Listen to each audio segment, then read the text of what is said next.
على رسوله الكريم أما بعد فأعوذ بالله من الشيطان الرجيم بسم الله الرحمن الرحيم عن أنس قال جاء رجل إلى النبي صلى الله عليه وسلم قال يا رسول الله صلى الله عليه وسلم إني أريد سفرا فزودني قال زبدك الله التقوى قال زدني قال وغفر ذنبك قال زدني بأبي أنت وأمي قال ويسر لك الخير حيثما كنت رواه الترمذي وقال هذا حدیث حسن غریب۔ حضرت انس رضی اللہ تعالیٰ عنہ فرماتے ہیں کہ ایک شخص نبی اکرم صلی اللہ علیہ وسلم کی خدمت اقدس میں حاضر ہوا اور عرض کی یا رسول اللہ صلی اللہ علیہ وسلم سفر کا ارادہ کر رہا ہوں، سفر پہ جانے والا ہوں، کچھ توشہ عنایت فرمائیے، یعنی مجھے سفر کے لیے کوئی ساز و سامان نایاب چیز عنایت فرمائیے۔ تو نبی اکرم صلی اللہ علیہ وسلم نے ارشاد فرمایا اللہ تعالیٰ تمہیں پرہیزگاری کا تحفہ عطا فرمائے۔ دنیا کے اندر سب سے بہترین ساز و سامان ہے تو تقویٰ ہے۔ آقا جی نے فرمایا جا اللہ تجھے تقوی کا توشہ عطا فرمائے۔ اس نے عرض کیا یا رسول اللہ صلی اللہ علیہ وسلم کچھ اور تھوڑا اضافہ فرما دیجئے اور زیادہ عنایت فرمائیے۔ تو میرے آقا جی اعلیٰ نبینا علیہ الصلوۃ والسلام نے ارشاد فرمایا جا اللہ تیرے گناہوں کو بخش دے۔ کائنات میں ہر چیز پیسے سے خریدی جا سکتی ہے، مغفرت پیسے سے نہیں خریدی جا سکتی، بخشش نہیں خریدی جا سکتی۔ آج ہر ایک جو ہے نا جی، ہر ایک بندہ وہ یہی سرٹیفکیٹ لے کے بیٹھا ہے کہ بس جنتی ہوں تو میں ہی ہوں، باقی سارے جنمی۔ آپ کسی سے بھی پوچھ لیں کہ جناب جنتی کون؟ میں باقی سارے کون؟ سب جہنمی نے، سارے گناہ گار۔ پھر اس بندے نے عرض کی یا رسول اللہ صلی اللہ علیہ وسلم میرے ماں باپ آپ پر قربان ہوں، آقا جی اور کچھ عطا نہیں فرما دیتے؟ اور بھی عطا فرمائیے۔ میرے آقا نبی اکرم صلی اللہ علیہ وسلم نے ارشاد فرمایا جا پھر میری دعا ہے جہاں پر بھی رہے اللہ ہمیشہ تجھے خیر ہی عطا فرمائے، جہاں پر بھی رہے اللہ تجھے زیادہ عطا فرمائے اور ہمیشہ خیر ہی عطا فرمائے۔ یہ ترمذی شریف کی روایت ہے۔ اس حدیث پاک میں دو موٹی چیزیں جو آپ کو یاد رکھنے کے لیے ضروری ہیں۔ نمبر ایک، اس بندے نے کیا کہا حضور کی بارگاہ میں آ کے یا رسول اللہ؟ صحابی نے کہا حضور کو کہا یا رسول اللہ الحمدللہ آج ہم بھی یا رسول اللہ کہتے ہیں۔ تو اگر شرک ہوتا تو صحابہ کبھی یا رسول اللہ نہ کہتے۔ نمبر ایک۔ دوسری بات، جب حضور بھی موجود تھے، اللہ بھی موجود تھا، سارا کچھ موجود تھا اور حضور توحید کا سبق دے رہے ہیں، تو صحابہ حضور سے کیوں مانگ رہے ہیں یا رسول اللہ آپ عطا فرمائیں، آپ عطا فرمائیں؟ آج ہم سینہ ٹھوک کے کہتے ہیں کون دیتا ہے دینے کو منہ چاہیے، دینے والا ہے سچا ہمارا نبی۔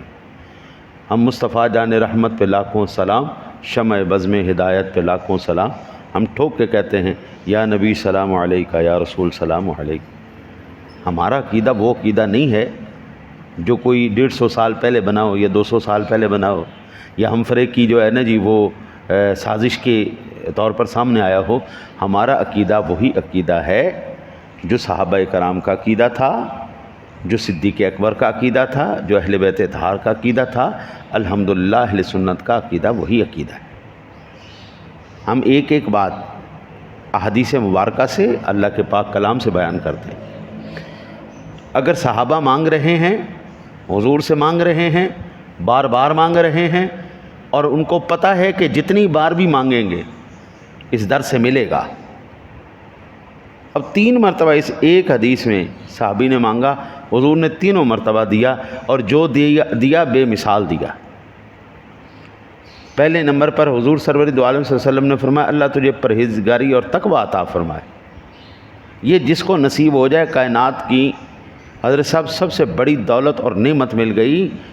اس کے برعکس جو ہے حضرت حرص لالچ، دھوکہ، فراڈ، بے ایمانی، جو اس دنیا کا، آج کی دنیا کا، 2025 کی دنیا کا سب سے بڑا توشہ ہے، جو جتنا لچا اتنا اونچا، جو جتنا بدماش اتنا زیادہ پیسے والا، تو اتنا زیادہ زمینہ والا، اور اتنا زیادہ تعلق رابطیاں والا، جو جتنا دھوکے باز وہ اتنا کامیاب۔ پیسہ جس کے پاس زیادہ ہے، چاہے وہ حرام کا ہے، ظاہری بات ہے آج کے دور میں، ہمارے بابے دادے کے دور میں ہوتا تھا ایسا کہ حلال کے رزق سے مکان بھی بن جاتے تھے، اولادیں بھی پڑ جاتی تھی سارا۔ آج کے دور میں کوئی رزق حلال سے یہ کہنا میں ایک پلاٹ بھی خرید لوں، یہ نہیں ہو سکتا جب تک کہ وہ دھوکہ نہ کھائے، کسی کا حق نہ کھا جائے۔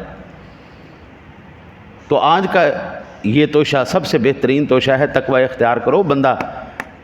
یہ جو تندور ہے اس کو صرف قبر کی مٹی بھر سکتی ہے، بس صبح کھاؤ گے شام کو پھر خالی، شام کو کھاؤ گے صبح پھر خالی، جو ہے یہ خالی رہے گا، ڈالتے جاؤ ڈالتے جاؤ ڈالتے جاؤ ڈالتے جاؤ ڈالتے جاؤ، یہ کبھی ختم ہوگا ہی نہیں، اس کی بھوک نہیں مرے گی، اس کو قبر کی مٹی ٹھنڈا کرے گی، اس کو بھرے گی تو قبر کی مٹی بھرے گی، اس کے بعد اس کو بھوک نہیں لگے گی۔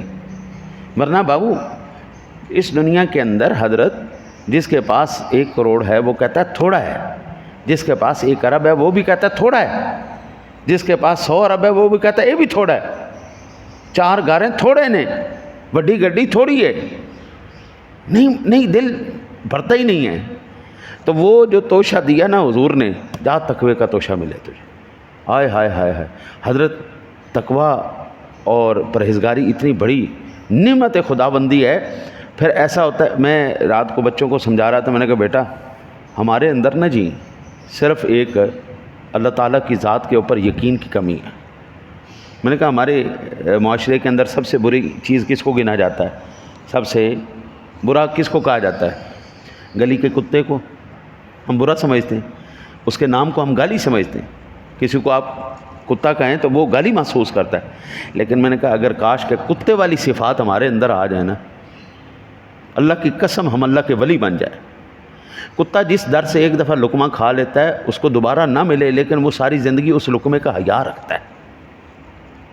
کتا جس دروازے سے ایک دفعہ لقمہ کھا لے نا جی، آپ اس کو کچھ ڈال دیں، وہ کتا مر جائے گا لیکن اس دروازے کو نہیں بھونکے گا۔ اس در کے جس ہاتھ سے کھایا ہوگا نا اس کے ساتھ نمک حرامی نہیں کرے گا۔ انسان کے لیے وڈی بلا ہے، انہاں تو بھی تھلے جا پیا جندہ لقمہ کھاندا ہے، جندہ نمک کھاندا ہے، ان نال ہی نمک حرامی کردا ہے۔ وہ اس در کی حفاظت کرنا نہیں چھوڑے گا، چاہے مالک اس کو روٹی دے یا نہ دے۔ کتا ہمیشہ اپنے مالک کے سامان کی، اس کے مقام کی، عزت کی حفاظت کرے گا۔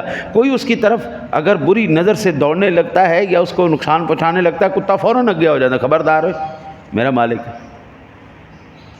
حضور کی سرور دو عالم صلی اللہ علیہ وسلم کی ناموس پر حملہ کر دیا جائے اور ہم خاموش رہیں، تو ایمان سے بتانا ہمارے اندر کتے جتنی بھی غیرت ہے،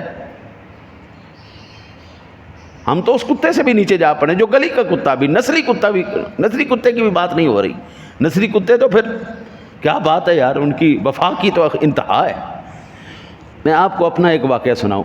ہمارے نمبردار ہمارے گاؤں کے اندر نا جی فصلیں ہو گئی، بڑے بڑے کماند ہوئے، تو اس کے اندر نا سور گھس گئے۔ تو نمبردار نے کہا چل یار چلیے شکار کرنے چلیے، سوراں دے شکار کرنے۔ چلو، ان کے پاس 2 کتے تھے بڑے شاندار، ایک کتیا تھی ایک کتا تھا۔ شکار کرنے کے لیے گئے تو ان کو نا انہوں نے چھوڑا کہ ان کو باہر نکال کے لے کے آئیں گے۔ وہ لے کے آئے جناب، جب کتی اندر گھسی تو سور آیا، اس نے اس کے پیٹ میں نا دانت مارے اور اس کا پیٹ پھاڑ دیا، وہ ساری انتڑیاں نا اس کی باہر آ گئی۔ وہاں پہ کرا رہی تھی، ہم وہاں پہ پہنچے تو وہ نا اس کے مالک نے نمبردار اس کی انتڑیاں اٹھا کے نا اس میں پیٹ میں رکھ کے اوپر سے نا مفرل باندھ رہا تھا، رومال چھوٹا کپڑا ٹائپ وہ باندھ رہا تھا، اور پیچھے سے نا سور نے حملہ کیا اس مالک کے اوپر۔ اب وہ کتیا پڑی ہوئی ہے ادھر، اس کی انتڑیاں نکلی ہوئی ہیں باہر، مالک اس کی پیٹ کے اندر انتڑیاں ڈال رہا ہے، اس کو باندھ رہا ہے۔ اس کتیا کی نظر پڑ گئی کہ سور جو ہے وہ مالک کے اوپر حملہ کر رہا ہے، وہ وہاں سے اٹھی، وہ فوراً وہ سور کو پڑ گئی، سور نے اس کو مار دیا، اس کی انتڑیاں باہر نکلی ہوئی ہیں، وہ موت کے منہ میں ہے، لیکن اس نے دیکھا کہ میرے مالک پہ حملہ کرنے لگا یہ، وہ وہاں سے اٹھی، اس نے اس کو پکڑا، وہاں پہ جان دے دی اس نے، لیکن وفا نہیں چھوڑی۔ یار کتنے عجیب مخلوق ہے ہم. اب ایمان سے بتانا اس کی وفاداری دیکھ اور ہمارا عمل اپنے رب کے ساتھ دیکھ. ذرا سے بھی آہٹ ہوتی ہے نا, مالک جب بھی آواز لگاتا ہے, مالک جب بھی آواز لگائے, کتا جتنی مرضی نیند کے اندر سویا ہو, مالک آواز دیتا ہے نا, او ٹومی, او جو بھی اس نے نام رکھا ہو, تو 1 منٹ سے پہلے جناب دوڑ کے آئے گا. ہمارے کانوں میں آواز پڑتی رہتی ہے, حی علی الصلاح حی علی الفلاح, مالک کی آواز پڑتی رہتی ہے. ابھی کہنا اچھا ٹھیک ہے. لیکن اگر موبائل کی ایک دفعہ ٹون بجے نا تو ہم سوئے ہوں گے نا, وہ کہیں گے کہ نا میسج آیا ہے یار. یہ قرآن سارا اللہ کا میسج ہے, یہ حدیث نبی پاک کا میسج ہے. یار ہمارے اندر اگر اس جانور جتنی, جس کو ہم گالی سمجھتے ہیں, صرف اس جتنی وفا اور اس جتنی آدھی ادا ہمارے اندر آ جائے کہ جس کا نمک کھائیں نمک حرامی نہ کریں, جو مالک ہو ہمارا ہم سے بے وفائی نہ کریں, اللہ کی قسم پھر اللہ کہتا ہے لقد خلقنا الانسان فی احسن تقویم.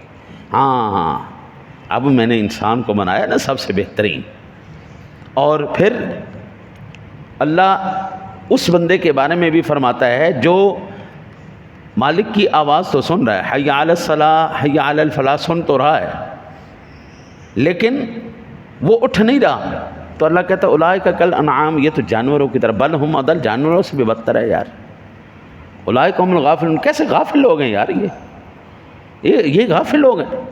حضرت کتے کے آگے سے 150 بندہ گزرے گا, 150 چیزیں لے کے گزرے گا, کتا کبھی نہیں دیکھے گا. جب بھی اس کو بھوک لگے گی وہ مالک کی طرف منہ کر کے ٹوں ٹوں کرے گا, اسی کی طرف جو بھی آواز میں وہ مانگتا ہے. ہم عجیب بندے جی. نماز ہوتی ہے, نماز کے بعد حالانکہ یہ مقبول ترین اوقات میں سے ہے, جمعے کے خاص طور پر, جمعے کا دن, جمعے کی نماز, اس کے بعد یہ خاص ترین اوقات میں سے ہے کہ جب بھی وہ بندہ اپنے مالک سے مانگے گا مالک اس کو عطا فرمائے گا. بندہ اسی ٹائم چھوڑ کے او جندے. بس اتنی دعا ہے, التجا ہے کہ جو میرے آقا جی نے اس صحابی کے حق میں دعا کی تھی نا, جا اللہ تجھے تقوی کا توشہ عطا فرمائے, پرہیزگاری کا توشہ. ہم کہتے ہیں یا اللہ اس صحابی کے دعا کی خیرات میں سے ہمیں بھی خیرات عطا فرما دے. اللہ ہمیں بھی تقوی اور پرہیزگاری عطا فرما دے. اللہ سے دعا ہے اللہ آپ کو مجھے عمل کی توفیق عطا فرمائے.